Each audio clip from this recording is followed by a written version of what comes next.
आपण माने दही रे विभिन्न प्रकार करिकिरी खाउचंती।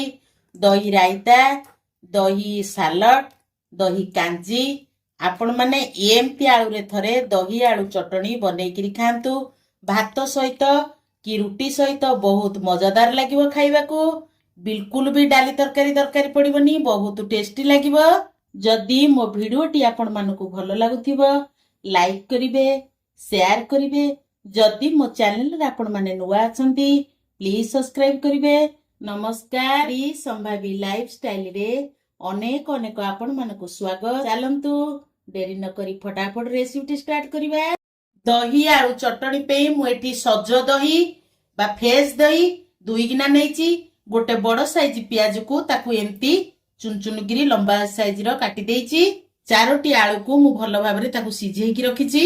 आलू रो चोपा फास्ट छड़े दबा। एबे मु आलू रो सब चोपा छड़े देइची। एबे मु आकू छोट छोट पीस करी हमें काटी दबा। देखंतु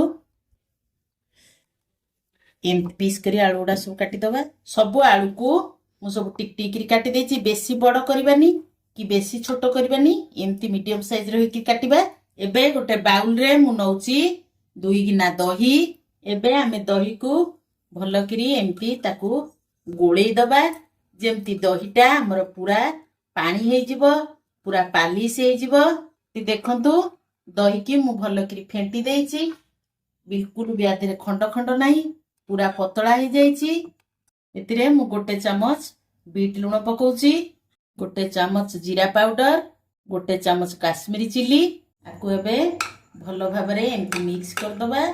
आकु भल भाबरे मिक्स कर साला परे मु जो आलू को सिझेई की रखितली ता देरे पकई दोची। पियाज पकई दोची, धनिया पत्र को पकाउची। आकु भल भाबरे हमें मिक्स कर दबा। आकु भल भाबरे मु मिसेइला परे आमे आकु साइड कर दबा। नेक्स्ट स्टेप को जिबा। एबे गैस रे मु गोटे पैन बसे देइची। पैन रे किछि सोरिष तेल नै जाउची। तेल हमर गरम हेलानी। मु सेतरे गोटे चामच सोरिष नउची, गोटे चामच जीरा, गोटे चामच कस्तूरी मेथी, 2टी कंचा लका मु इमती टिक टिक करी काटिची ता देरे पकई दउ। 1 चामच हळदी गुंड। ए सबु हमर भल भाबरे भाजी हेलानी। आमे एथरक दही रे तड़का दबा। आमे दही रे आकु तड़का दे दबा। आमे सबको एमती गोळेई दबा। केते सुंदर हे गेला हमर आलू दही चटणी।